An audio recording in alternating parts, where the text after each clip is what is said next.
La collection Coffre-à-Gants présente Trembler mais oser, publié aux éditions Marabout en 2001. Texte de Dr Susan Jeffers sur une narration de Aurélia Oleari.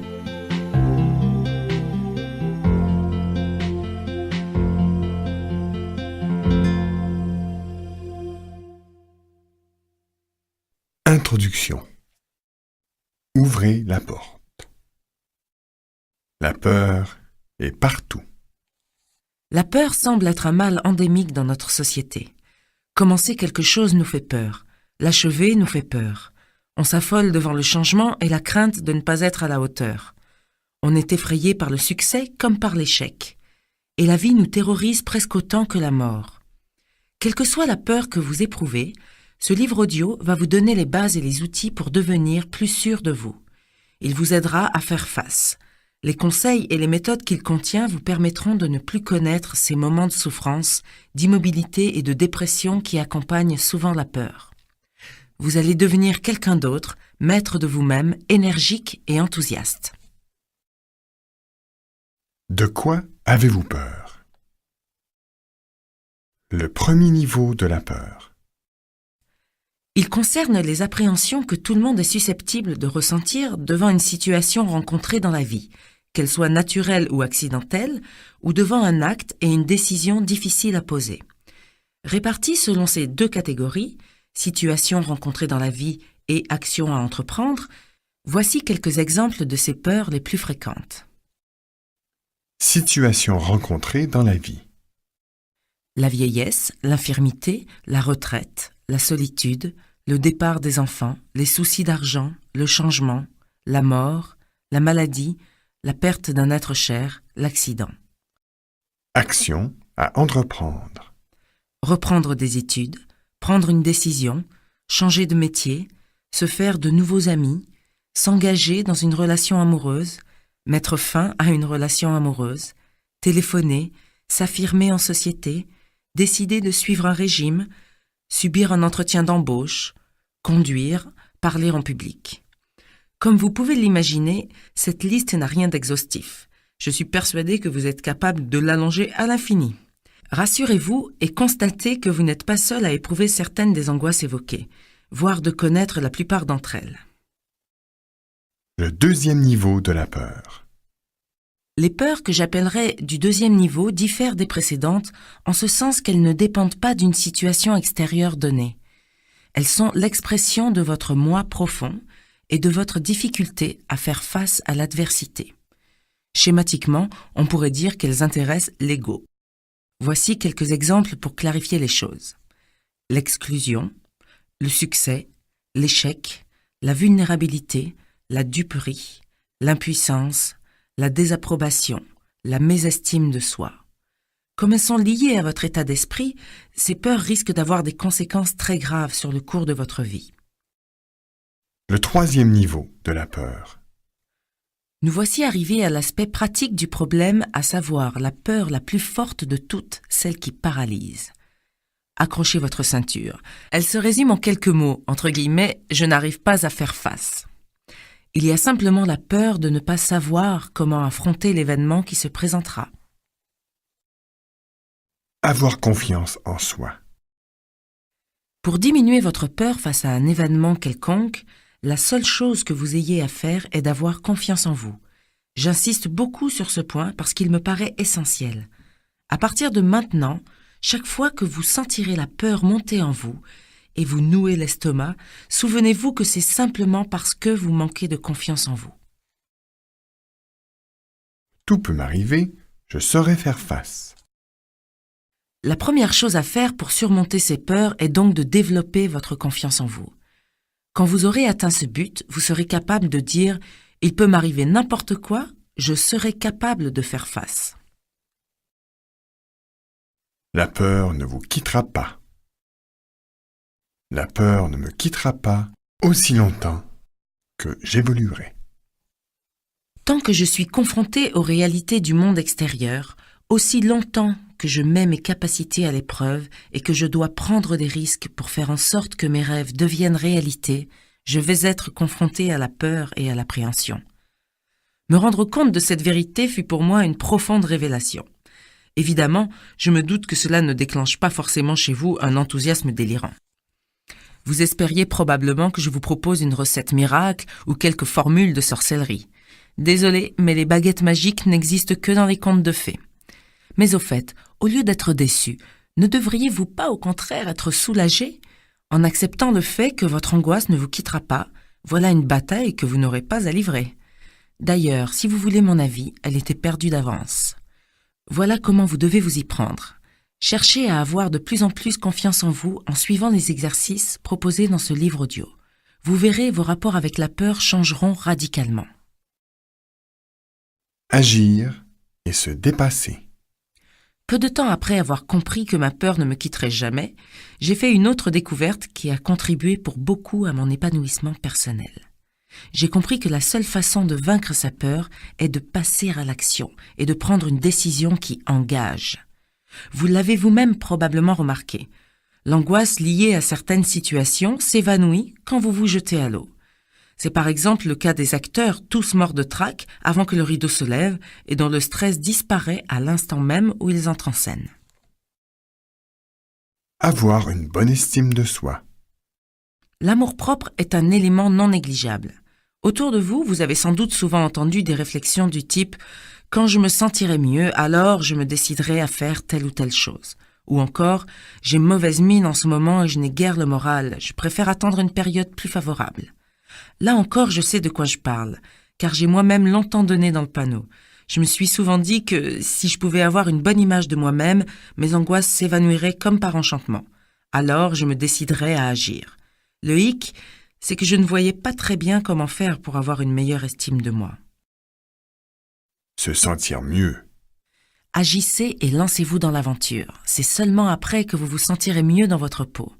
En provoquant un événement, vous faites coup double.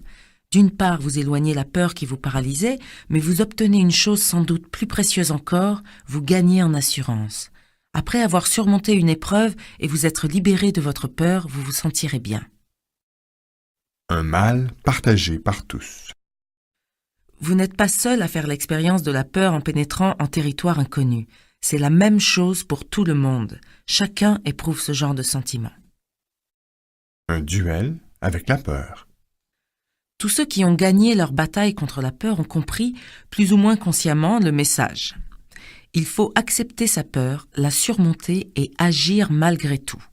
L'un de mes amis, un brillant self-made man, auquel tout réussit, est un jour tombé par hasard sur l'intitulé de mon cours. En opinant du bonnet, il m'a dit « Oui, tu as raison. À chaque décision, à chaque moment important, j'étais plein d'appréhension et angoissé. Pourtant, cela ne m'a jamais empêché de prendre les risques nécessaires à l'accomplissement de mes projets. Je mettais de côté mes angoisses, j'avançais envers et contre tout. Je m'efforçais de penser à une seule chose, réussir et donner une forme concrète à mes idées. Si vous n'engagez pas ce bras de fer avec la peur, et si vous ne vous décidez pas à la surmonter, alors vous aurez tendance à temporiser, à attendre vainement que le contexte devienne plus favorable. Malheureusement, vous perdrez votre temps, car vous trouverez toujours un nouveau prétexte pour remettre une décision à plus tard. Votre angoisse restera vécue comme un signal de retraite au lieu d'être perçue comme une sorte de feu vert qui vous invite à avancer. La peur, une compagne de route. Personne n'échappe à la peur. Ce n'est pas non plus une ancre qui nous amarre à jamais au port. Il faut l'envisager comme une sorte de compagnon de route qui accompagnera tous les bouleversements de notre vie. Se convaincre. Dans cette optique, la première étape est d'énoncer, à voix haute, au moins 10 fois par jour pendant le mois à venir, ce que j'appellerais les vérités de la peur. Les voici. Première vérité. La peur ne me quittera pas aussi longtemps que j'évoluerai. Deuxième. La seule façon de vaincre ma peur est de passer à l'action et de prendre une décision qui m'engage. Troisième. En agissant et en me dépassant, je me sens mieux et plus sûr de moi. Quatrième, je ne suis pas seul à faire l'expérience de la peur lorsque je pénètre en territoire inconnu. Tout le monde ressent la même chose. Cinquième, surmonter l'appréhension d'agir engendre moins d'angoisse que de vivre constamment avec la peur souterraine créée par un sentiment d'impuissance et d'insatisfaction. De la souffrance au pouvoir. Dans le chapitre précédent, vous avez vu que chacun d'entre nous a peur à l'approche d'un changement. Pourtant, certains parviennent à surmonter leur angoisse et à franchir le pas malgré tout. Pourquoi pas vous? Que le pouvoir soit avec vous. Le vrai problème, manifestement, n'est donc pas la peur en elle-même, mais la façon dont on la vit et les effets qu'elle produit. En gros, les phénomènes induits se résument de deux manières. Chez un premier groupe d'individus, les angoisses sont tout à fait irrationnelles. Elles ont pour origine un problème de pouvoir, choix, énergie et action. Chez les seconds, la peur crée une sorte de paralysie qui les empêche d'agir. Elle a pour origine un état de souffrance, faiblesse, dépression et paralysie. Je m'explique sur cette notion de pouvoir qui risque d'être mal comprise. Le sens que je donne au mot pouvoir est très différent. Je veux parler en effet du pouvoir que vous avez sur vous-même, du contrôle de votre perception du monde extérieur et de votre comportement devant les aléas de la vie. De ce pouvoir que vous avez sur vous-même dépend votre épanouissement, votre aptitude au bonheur, votre capacité d'agir, mais aussi d'aimer les autres. Ce que j'appelle le pouvoir est le reflet d'une bonne image de soi, rien d'autre. En aucun cas une quelconque forme d'égocentrisme. Au contraire, en dépit de leur besoin irrésistible de tout centrer sur eux-mêmes, les personnes égoïstes et narcissiques sont dépourvues de pouvoir. Ce manque les maintient dans un état permanent d'angoisse car leur identité et leur existence véritable dépendent du monde extérieur. Le pouvoir dont je veux parler est libérateur. C'est une sorte de maîtrise de soi qui élimine l'attente stérile et passive que le monde comble vos désirs à votre place. C'est un jeu intérieur. Il s'agit d'obtenir de vous-même ce que vous voulez faire vous-même. Tant que vous n'aurez pas cette force et cette volonté en vous, vous ne serez jamais vraiment en paix. Vous resterez dans une situation d'extrême vulnérabilité. À l'intention des femmes. Par expérience, j'ai souvent constaté que les femmes étaient plus facilement déroutées que les hommes par ce concept de pouvoir. Les raisons en sont culturelles. Les premiers ont été conditionnés à considérer le pouvoir comme une chose positive, tandis que les secondes, soumises par leur éducation et à une certaine idée de la féminité, l'envisagent de manière plus volontiers négative. Sauf pour quelques irréductibles machos, une femme sûre d'elle-même, qui contrôle parfaitement ses choix et le cours de sa vie, exerce une attraction magnétique. Elle est débordante d'énergie, spirituelle et positive. Tout le monde recherche sa compagnie. Aplanir le chemin. Maintenant que le terme de pouvoir n'a plus de secret pour vous, attelons-nous à la manière de mettre en pratique au quotidien et de passer de la souffrance au pouvoir. Soignez votre vocabulaire. Au début, vous allez avoir besoin de petits trucs pour vous aider à tenir le cap. Le premier d'entre eux est de rester toujours concentré sur le but à atteindre, c'est-à-dire devenir davantage maître de vous-même. Pour vous aider, il est également important d'utiliser un vocabulaire adapté. Les mots que vous utiliserez auront beaucoup d'impact sur votre qualité de vie. Certains sont destructeurs, d'autres stimulants. Par expérience, voilà ceux que je vous conseille d'utiliser. Ne dites plus « je ne peux pas », mais dites « je ne veux pas ». Ne dites plus « je devrais », mais dites « je pourrais ». Ne dites plus « ce n'est pas ma faute », mais dites « je suis entièrement responsable ». Ne dites plus « c'est un problème », dites plutôt « c'est une chance ». Ne dites plus « j'espère », mais plutôt « je sais ». Ne dites plus « si seulement », mais dites « la prochaine fois ». Ne dites plus « que vais-je faire », mais dites « je vais assumer ».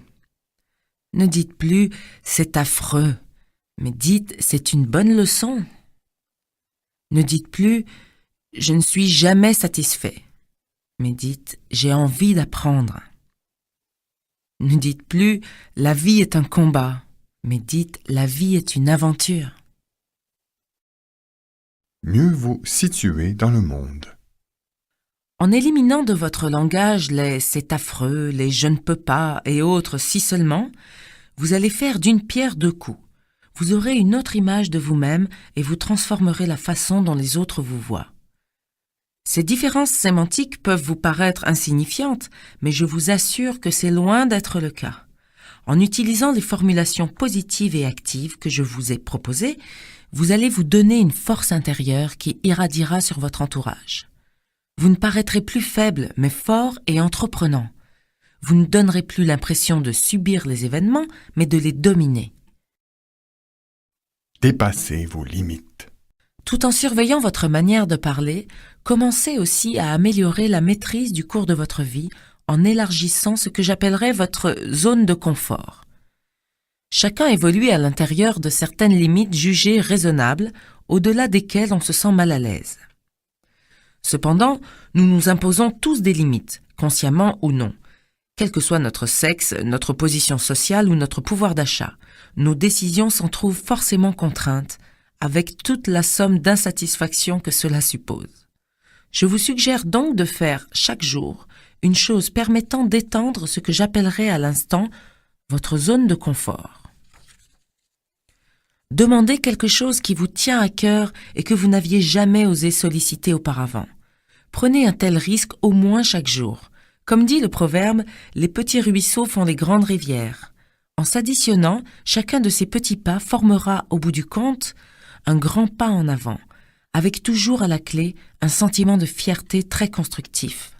Bien sûr, cette recette ne marche pas à tous les coups, mais vous aurez au moins tenté quelque chose. Vous ne serez pas resté passif à attendre Dieu sait quel miracle. Des risques, oui, mais pas n'importe lesquels. Bien évidemment, quand je parle de prendre des risques, j'écarte tous les actes physiquement dangereux et tous les gestes répréhensibles, qu'ils soient condamnés ou non par la loi. Pas question donc de tromper sa femme ou de prendre un amant ou de faire n'importe quoi au volant, ni bien sûr de braquer une banque ou de perpétrer un crime.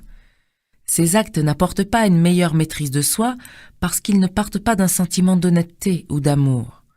De plus, si vous ne respectez pas les règles de conduite communément admises et pratiquées dans la société, vous serez logiquement rejeté.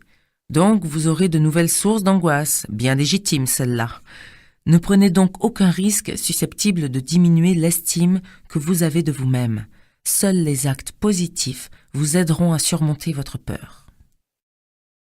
Soyez responsable. Appartenez-vous à l'espèce des victimes ? Vous situez-vous plutôt dans le champ de ceux qui prennent des responsabilités dans la vie ? Nous sommes nombreux à être persuadés d'appartenir à la seconde catégorie, alors qu'il n'en est rien. Le terme « victime » recouvre des réalités très différentes. Il est subtil, comme vous allez le comprendre à l'écoute de ce chapitre. Prendre ses responsabilités, c'est quoi au juste? Prendre ses responsabilités n'est certainement pas une chose nouvelle pour vous. On vous l'assène à longueur de journée. Dans la vie, il faut prendre ses responsabilités. Je vais peut-être vous surprendre, mais je suis convaincu que la plupart d'entre nous ne saisissent pas le sens profond du terme « responsabilité ». Pour pas mal de gens, il s'agit de s'intégrer socialement, c'est-à-dire de s'atteler à la recherche d'un emploi et de parvenir à gagner suffisamment bien sa vie pour être autonome et ne devoir plus rien à personne. C'est vrai dans un certain sens, mais cela mérite tout de même d'être nuancé. Je connais des personnes qu'on qualifierait de dépendantes, à savoir des personnes dites inactives, qui savent aussi ce que signifie prendre des responsabilités. Marie mène une existence dorée, brillante carrière, appartement dans un quartier chic, compte en banque gonflé à bloc, amis et amants à l'appel. Malgré tout, elle passe son temps à vilipender son ex-mari. Il me gâche la vie, il est odieux avec moi, il ne me verse pas de pension alimentaire, etc. Résultat, ses relations avec son fils sont tendues et celui-ci, par ailleurs en pleine crise d'adolescence, passe son temps à la taxer d'égoïsme. À votre avis, Marie prend-elle ses responsabilités ? Bien sûr que non. Je pourrais ainsi multiplier les exemples de personnes qui passent leur temps à se plaindre pêle-mêle de leur ex-mari ou de leur ex-femme, de leur supérieur hiérarchique, de leurs déboires amoureux, de leur état de célibataire, etc. De même, ces couples qui ne cessent de geindre sur leurs enfants, leurs difficultés financières ou leurs problèmes de vie à deux. Là encore, sens des gens responsables ? Pas le moins du monde. Dans une certaine mesure, chacun joue son rôle de victime à la perfection. Exercer un pouvoir sur soi-même et décider du cours de sa vie sont des attitudes qui leur sont parfaitement étrangères. Résultat, malgré leur apparence de dynamisme, ils sont menés par le bout du nez par les événements et sont paralysés par la peur. Pour résumer, si vous êtes mal dans votre vie professionnelle, seul, en quête de l'âme sœur, empêtré dans une relation médiocre, ou que vos enfants vous donnent des cheveux blancs, vous êtes une victime toute désignée. Il en est de même si, d'une manière générale, les choses ne tournent pas rond autour de vous. Dans ce cas, rien de surprenant si vous êtes angoissé. Les victimes se sentent toujours impuissantes. Gardez le contrôle. En vérité, vous avez le contrôle total de la situation. Vous êtes responsable de ce qui vous arrive. Bien sûr, il n'est pas facile de porter la responsabilité des tracas qui nous pourrissent la vie. Il n'est jamais agréable non plus de découvrir l'image de son propre ennemi en se regardant dans le miroir. Là encore, il va falloir positiver et vous dire que cette prise de conscience est au contraire une véritable bénédiction. Si vous comprenez que vous êtes responsable de vos propres déboires, alors il vous deviendra facile d'imaginer qu'il est possible, inversement, de vous offrir des satisfactions. 7 façons de devenir maître de soi. Première, évitez de rendre le monde extérieur responsable de vos déboires et de vous démêler avec la vie. Vous seul pouvez exercer un contrôle sur vos pensées et sur vos actes. Rien ni personne ne peut le faire à votre place. Deuxième, ne vous faites pas de reproches si vous ne vous sentez pas complètement maître de vous. Vous faites de votre mieux et il vous faut du temps pour acquérir cette maîtrise. Troisième, soyez conscient des moyens et des situations où vous endossez le rôle de victime. Apprenez à reconnaître les signes montrant que vous n'êtes coupable de rien, ni de ce que vous êtes, ni de ce que vous faites, ou de ce que vous ressentez. Quatrième, apprivoisez votre pire ennemi, cette voix intérieure qui vous prédit toujours le pire. Utilisez les exercices proposés dans ce livre audio pour la transformer en une voix encourageante. Cinquième, cherchez les contreparties qui vous empêchent d'agir. Une fois que vous les aurez trouvées, vous serez probablement à même de passer à l'action. Sixième, déterminez clairement ce que vous voulez dans la vie et agissez dans cette voie. Cessez d'attendre que les choses tombent du ciel. Vous risqueriez d'attendre longtemps. Septième, soyez conscient de l'infinité des choix qui s'offrent à vous dans n'importe quel domaine, qu'il s'agisse d'actions à entreprendre ou de sentiments. Empruntez le chemin qui vous fera sentir le mieux dans votre peau, en paix avec vous-même et avec vos proches. Positiver. Pensez positivement. La pensée positive est un concept difficile à faire comprendre et à faire accepter. Quand j'expose mes idées à ce sujet au cours de mes ateliers de travail, mes élèves se rebiffent immédiatement et me disent tous « ce n'est pas réaliste ». Quand je leur demande en quoi la pensée négative serait plus réaliste, ils restent bouche bée. Pour eux, comme pour la plupart d'entre nous, c'est ainsi depuis que le monde est monde. Ce qui est négatif est la réalité et ce qui est positif est illusoire. Laissez de côté un instant vos a priori et réfléchissez un peu. Par expérience, on sait qu'environ 90% de nos craintes se révèlent sans fondement. La plupart des catastrophes qu'on prévoyait ne surviennent heureusement jamais. On a peur de tout, alors que les choses se passent bien la plupart du temps. En réalité, on ne tombe sur un vrai problème que dans 10% des cas, et encore. Alors, pourquoi ne pas admettre que voir le côté positif des choses est plus réaliste que l'inverse? Pourquoi vous morfondre dans l'inquiétude alors que vous n'avez aucune raison objective de le faire? Si vous y réfléchissez, la vraie question n'est en fait pas de savoir ce qui est plus réaliste ou irréaliste, mais plutôt pourquoi prendre un malin plaisir à broyer du noir alors qu'on pourrait être heureux? Si faire preuve d'optimisme et d'une certaine candeur rend la vie plus belle, si une manière positive de voir la vie rejaillit sur son entourage, pourquoi hésiter une seule seconde? Pratiquez la pensée positive. La pensée positive n'est pas un concept nouveau. Vous vous demandez peut-être pourquoi les gens ne pensent pas d'une manière plus positive. À mon humble avis, c'est tout simplement parce qu'ils ne savent pas comment s'y prendre. Penser positivement exige un engagement profond, une attention de tous les instants et une pratique quotidienne. Et quand bien même on touche au but, il faut s'accrocher pour ne pas risquer de retomber dans l'ornière de la négativité. La tentation de voir le pire, en effet, reste tapie dans un coin sombre de notre cerveau. Personnellement, je ne connais personne qui se soit mis du jour au lendemain à adopter la pensée positive. Et je n'ai jamais rencontré non plus l'un de ces adeptes qui ne continue pas à s'exercer régulièrement. Je vous le dis par expérience, la pensée positive, c'est comme de conduire une voiture.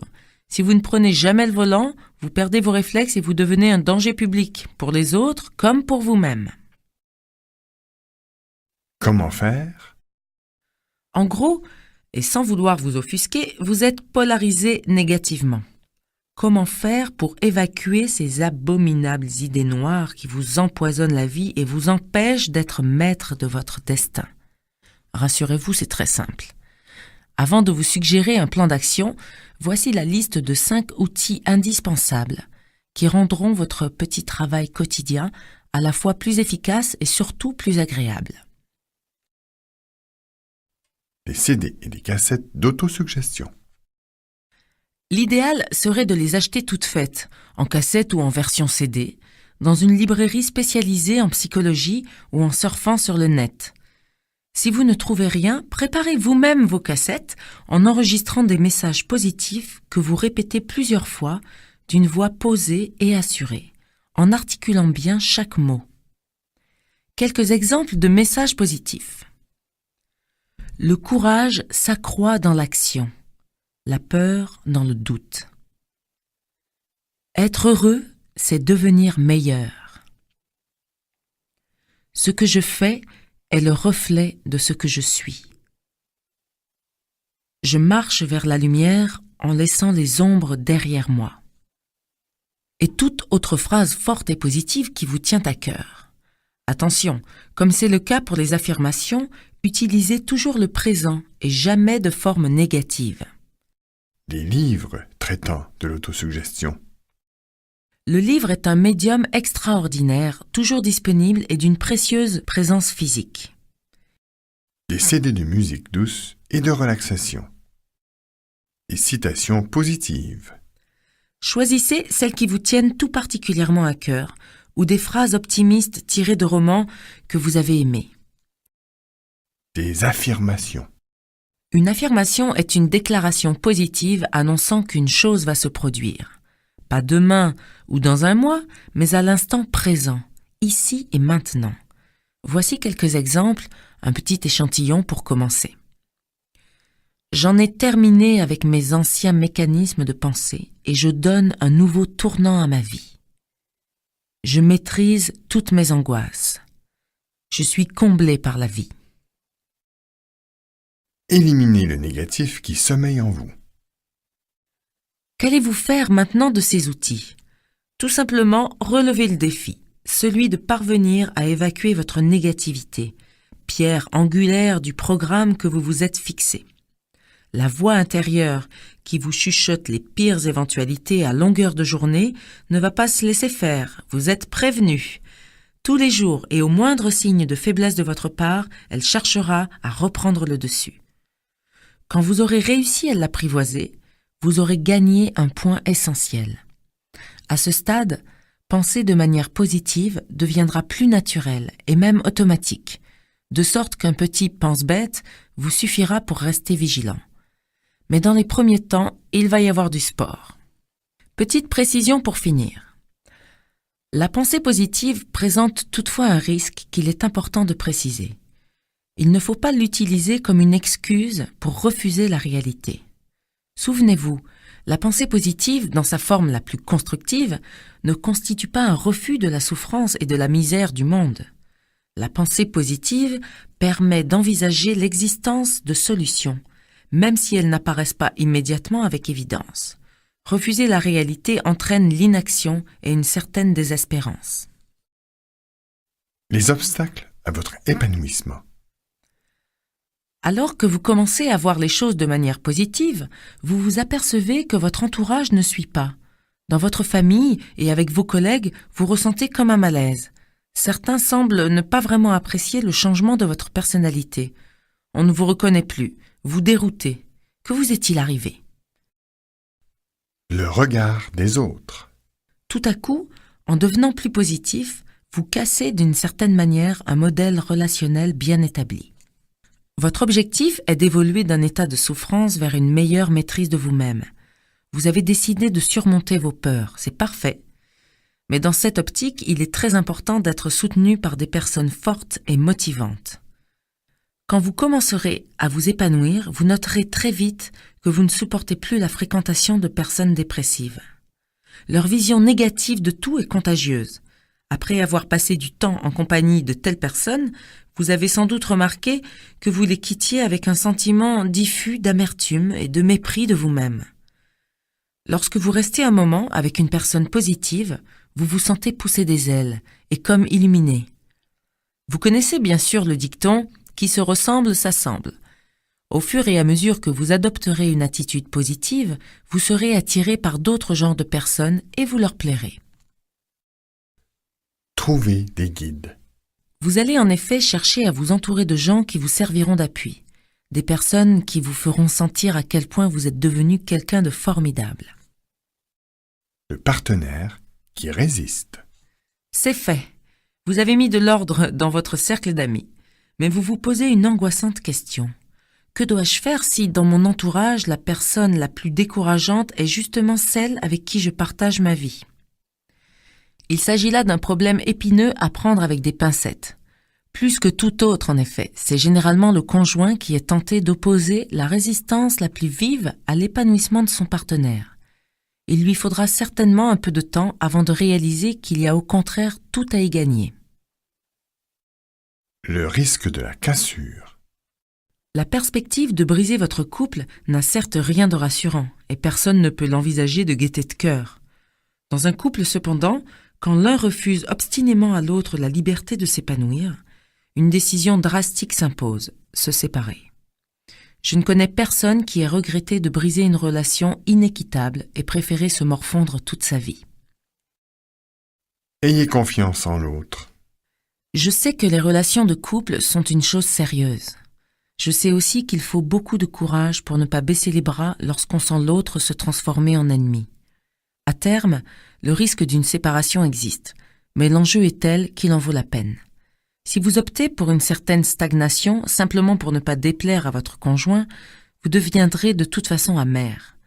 Vous ressasserez le fait que vous avez laissé passer votre chance et vous en rendrez votre conjoint responsable. Et l'issue sera probablement la même, c'est-à-dire la rupture. Mais plutôt que d'envisager le pire, je vous suggère plutôt de croire, comme c'est tout naturel, que votre partenaire souhaite ce qu'il y a de mieux pour vous et qu'il sera ravi de votre changement. Très vraisemblablement, il sera soulagé par votre nouvel allant, qui va en quelque sorte le décharger d'une part de responsabilité. Pensez aussi que les gens, dans leur immense majorité, fonctionnent normalement. Ils préfèrent que leurs proches soient forts, en bonne santé et affectueux, plutôt que faibles, malades et indifférents. Méditez aussi ceci. S'il se trouvait par aventure que votre partenaire vous préfère dans cet état-là, auriez-vous envie de rester à ses côtés? Le coup du balancier. Quand on cherche à changer et à se donner des bases plus saines, on a tendance à aller trop loin, c'est-à-dire à passer à plusieurs reprises d'un état de passivité à un état d'agressivité avant de parvenir à une stabilisation. Pour être plus précise, ce balancement pourrait s'appeler le syndrome passivité-agressivité-assurance. On peut reconnaître l'état agressif dans les différentes répliques suivantes. Il s'agit de versions édulcorées de ce que je pouvais dire lorsque j'étais au plus mal avec ce fameux syndrome. Comment oses-tu me dire cela? Je me moque complètement de ce que tu peux penser, je fais ce que je veux. Je n'ai pas besoin de toi, je n'ai jamais eu besoin de toi et du reste. Tu m'accuses d'être égoïste? Tu t'es regardé? Bien que ces prises de bec laissent la plupart du temps un goût amer, elles font d'une certaine façon infiniment de bien. En effet, elles constituent autant de signes tangibles du changement de votre personnalité. Le seul problème, c'est que vous manquez de confiance en vous et que vos réactions sont par conséquent excessives. Ce glissement vers un comportement agressif se produit au moment où l'on se cramponne au désir d'évoluer. Comme on est tenaillé par la peur de régresser, plutôt être odieux que de revenir vers un état passif. Restez lucide. Là encore, prendre conscience des choses ouvre les portes. Que votre évolution et vos prises de risques puissent se heurter à la résistance de votre entourage, c'est un fait dont il faut tenir compte. Quand on se met à faire des remous et à bouleverser l'ordre du monde, il se trouve nécessairement quelqu'un pour vous dire de vous tenir tranquille.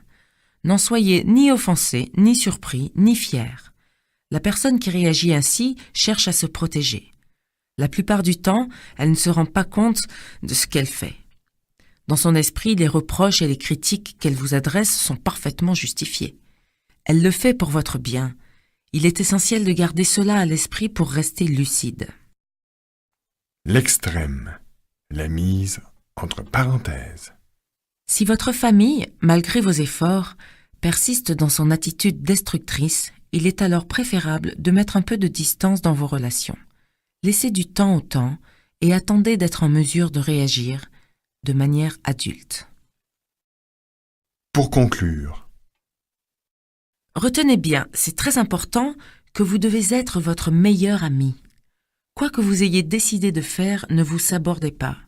Quel chemin prendre pour grandir? Telle est la vraie bonne question. Faites aussi preuve d'optimisme. Pensez à l'heureuse surprise d'être compris et soutenu par ceux que vous aimez. Si vous vous heurtez à une quelconque incompréhension, envisagez également les choses de façon positive. Vos forces toutes neuves vous permettront de transformer ces relations et de tisser des liens sur des bases plus harmonieuses. le choix gagnant. La peur de prendre des décisions compte parmi les épreuves les plus paralysantes. Comme le disait l'un de mes élèves en se plaignant, parfois on se sent comme l'âne entre deux bottes de foin. Incapable de choisir celle qu'il va manger, il meurt de faim. L'ironie de la chose, bien entendu, c'est qu'en n'arrivant pas à se déterminer, l'âne fait aussi un choix, celui de mourir. En fait, on décide soi-même de se priver de ce qui serait profitable et agréable. Le modèle perdant.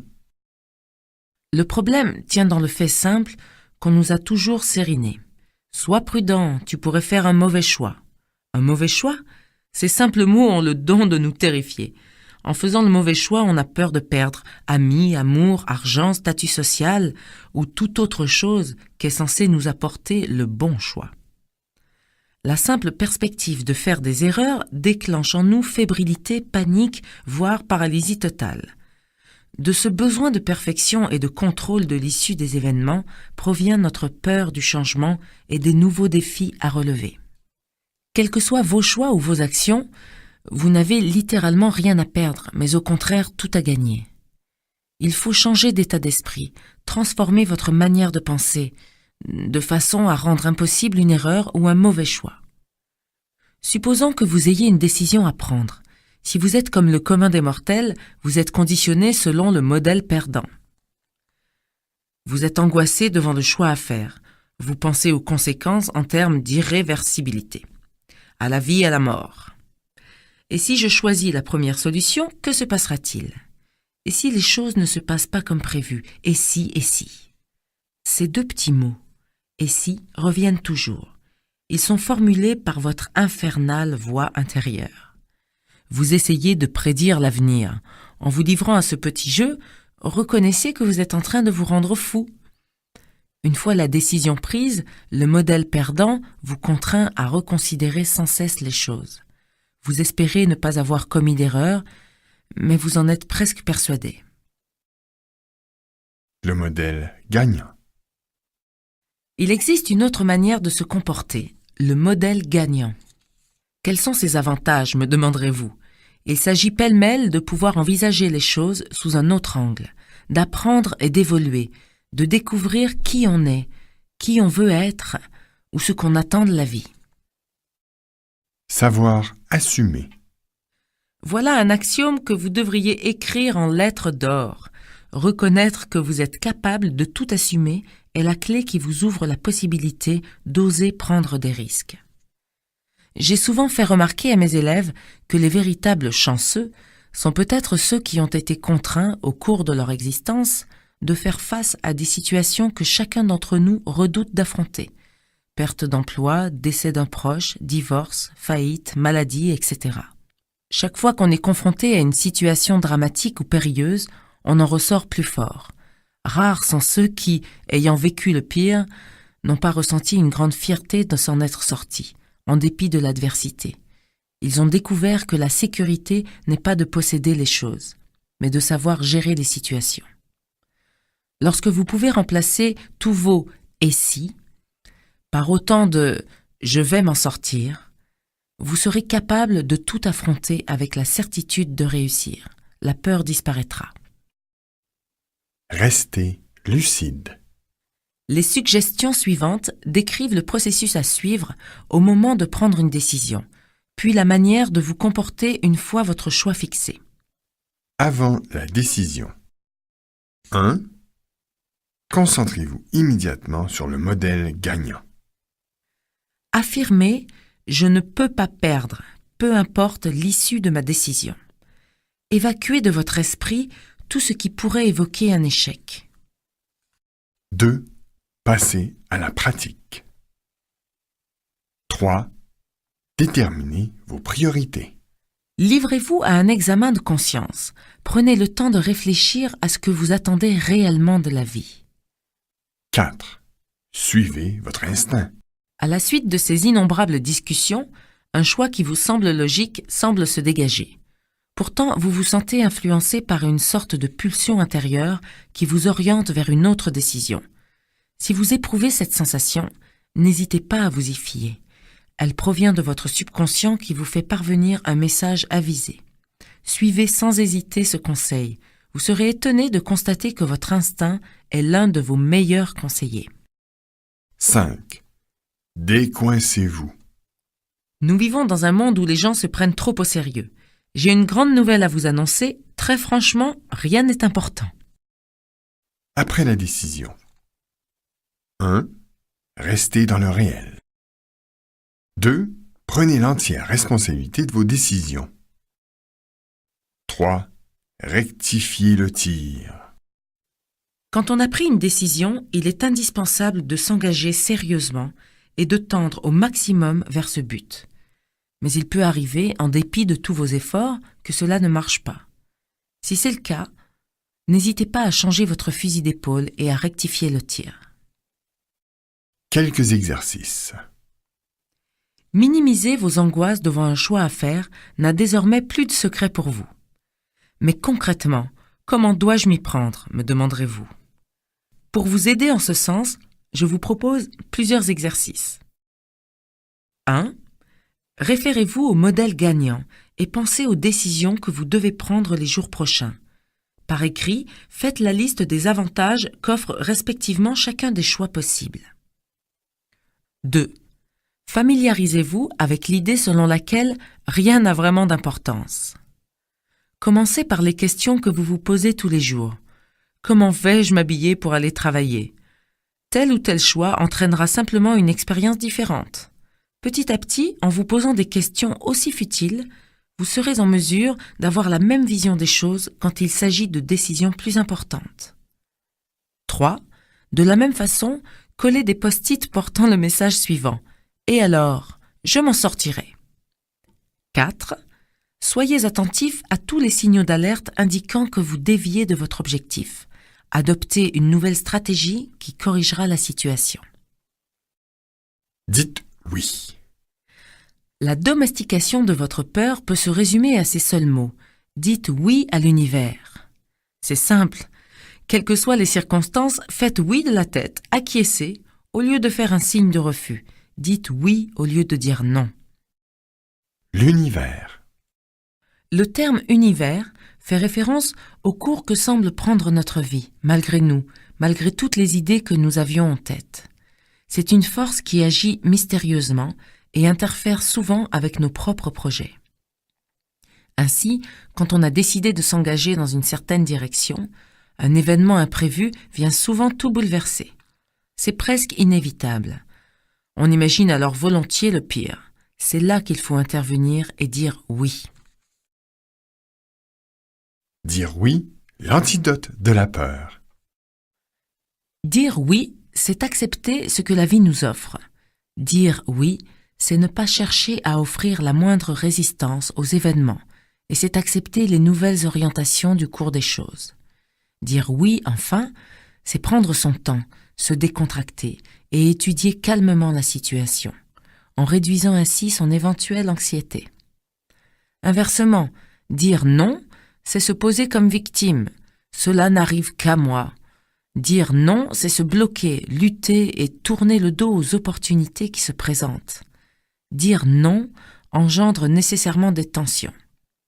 Dire oui, c'est surtout un remède miracle contre nos peurs les plus profondes et les plus irrationnelles. Dire oui aussi à la souffrance.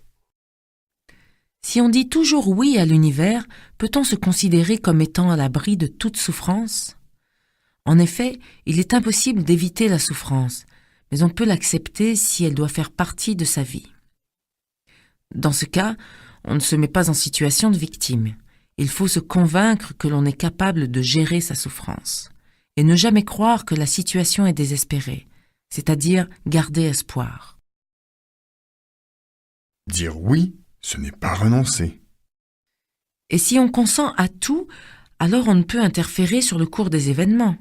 Le fait de dire oui est déjà en soi une action positive, alors que dire non, c'est renoncer. C'est seulement en état conscient des possibilités de changement qu'on peut agir dans le bon sens. Vous avez parfaitement le droit de dire non à une situation telle qu'elle se présente, tout en acceptant la chance d'évoluer qu'elle vous offre. Si vous estimez qu'une situation est sans espoir, vous baissez les bras et acceptez de vous laisser détruire. Miser sur la force. Dire oui, c'est avancer et agir avec l'intime conviction que tout événement de votre vie peut avoir un sens et un but. C'est donc miser sur la force que vous avez en vous, au lieu de vous laisser aller à la facilité de la faiblesse. Les étapes pour dire oui. Première, être conscient du choix de pouvoir dire oui ou de pouvoir dire non. Deuxième, dire oui. Troisième, se détendre le corps et l'esprit.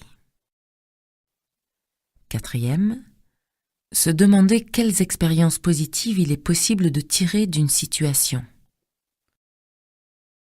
Cinquième, être patient et indulgent envers soi-même. Enfin, n'oubliez pas ces deux choses. Dire oui à la vie prend du temps.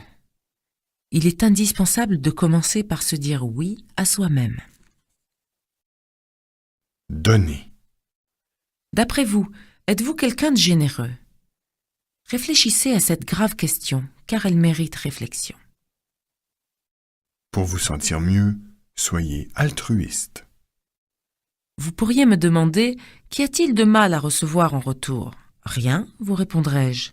Cependant, si vous donnez dans l'espoir de recevoir, vous vous exposez à vivre dans la peur. En résumé, c'est ce qui se passe lorsque la principale motivation de donner est de recevoir en échange.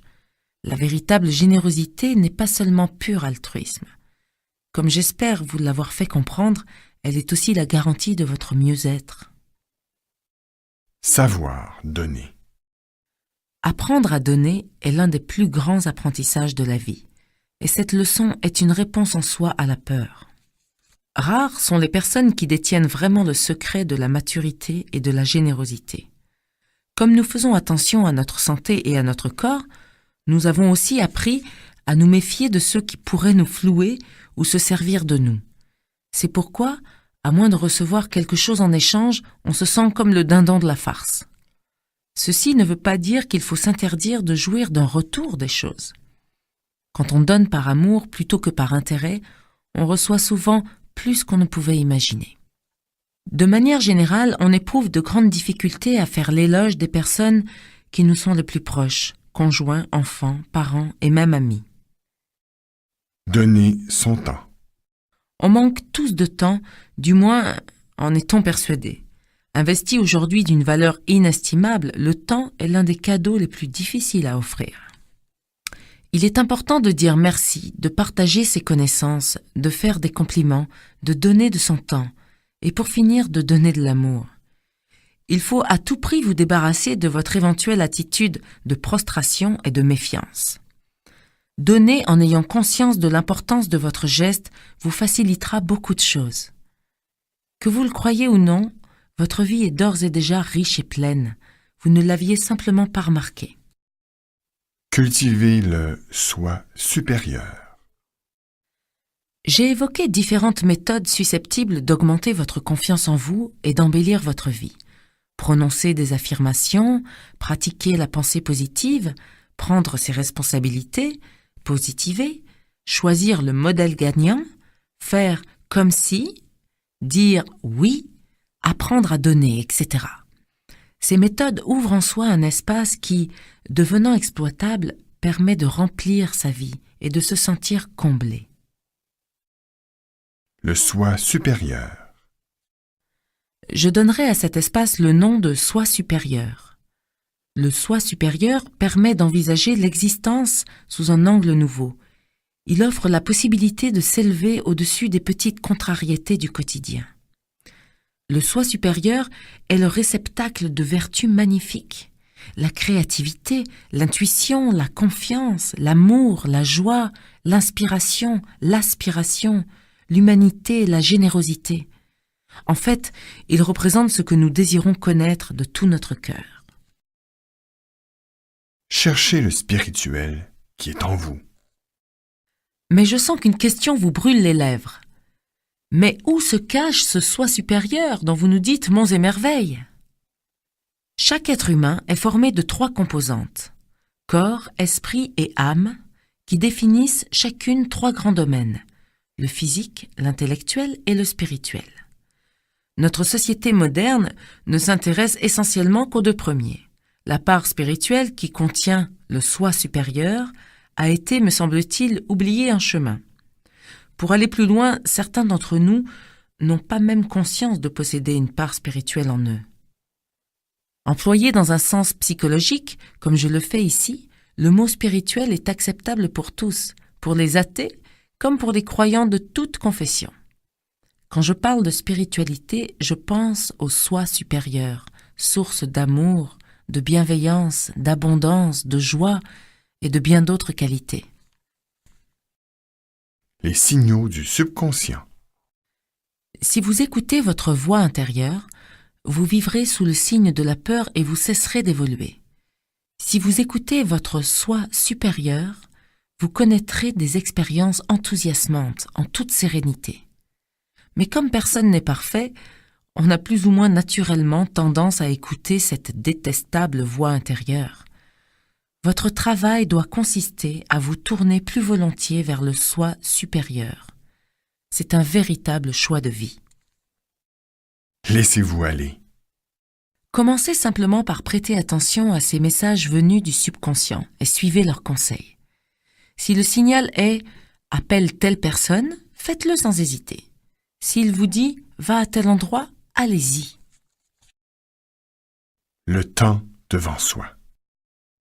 Patience.